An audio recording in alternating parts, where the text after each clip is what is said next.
Hello friends, आज हम पढ़ेंगे भारत में 2020-21 में आए तूफान और चक्रवात। ये बहुत ही कन्फ्यूजिंग है और याद करने के बाद थोड़े समय तक याद रहता है, उसके बाद फिर हम भूल जाते हैं। लेकिन आज हम इन्हें एक छोटी सी ट्रिक है जिससे हम इन्हें याद करेंगे। बंगाल की खाड़ी से उठने वाले तूफ़ान और अरब सागर से उठने वाले तूफ़ान। तो मैं बंगाल की खाड़ी से उठने वाले तूफ़ान के लिए एक लाइन याद रखनी है, बैंगिज़, BANGYZ। और अरब सागर से उठने वाले तूफ़ान की तुम्हें एक लाइन याद रखनी है, SNT, संट कह सकते हैं आप। देखो, B फॉर मतलब बुरेवी, बुरेवी। A फॉर मतलब अम्फान,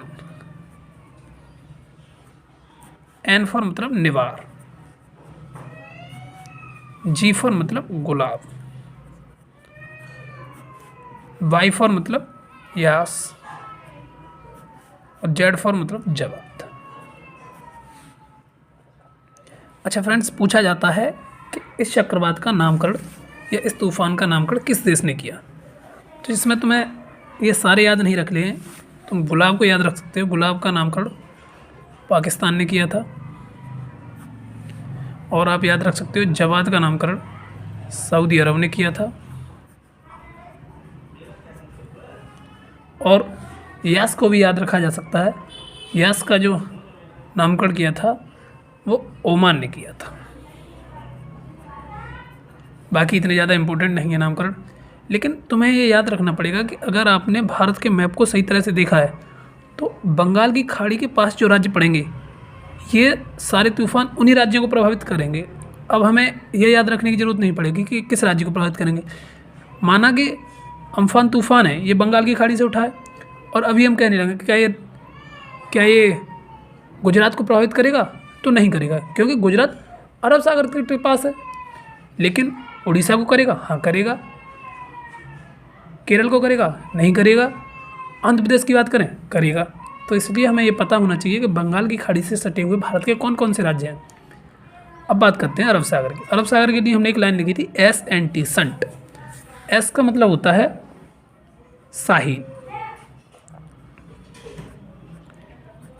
N का मतलब होता है निसर्ग, और T का मतलब होता है तौकाते, तौकाते। अच्छा, इन तीनों का हमें ये भी याद रखना है कि नामकरण किस देश ने किया था। तो देखो, निसर्ग का नामकरण किया था कतर ने, साहिन का नामकरण किया था बांग्लादेश ने, और तौकाते का नामकरण किया था फ्रेंड्स म्यांमार ने। म्यांमार।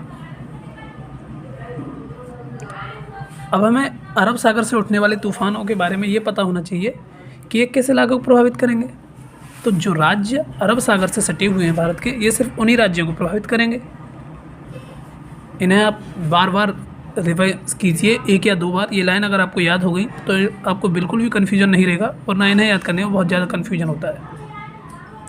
अच्छा, आज के लिए इतना ही। मिलते हैं फिर नेक्स्ट वीडियो में।